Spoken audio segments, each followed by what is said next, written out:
Prie rūmų klausimai buvo sprendžiami dalykiškai. Naktinė partija aktyviai kiršino žmonės. 1, 2, 3, 4, 5, 6, 7, 8, 9, 10. 1, 2, 3.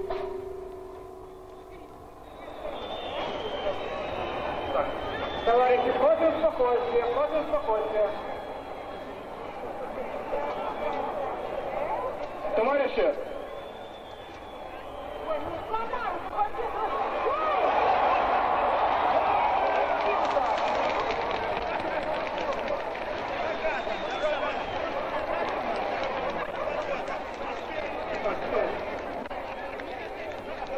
Товарищи!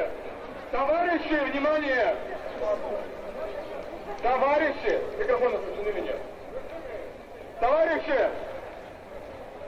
Просьба успокоиться!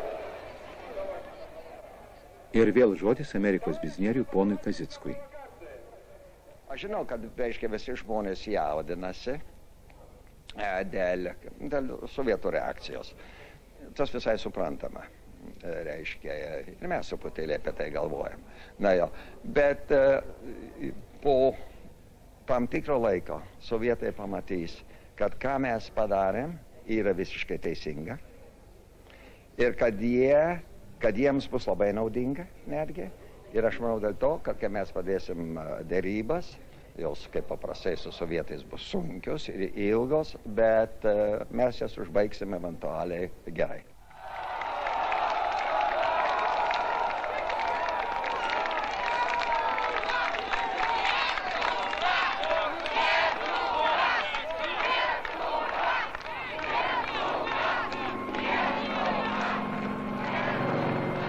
Balandyje iš dangaus lijo neapykanta.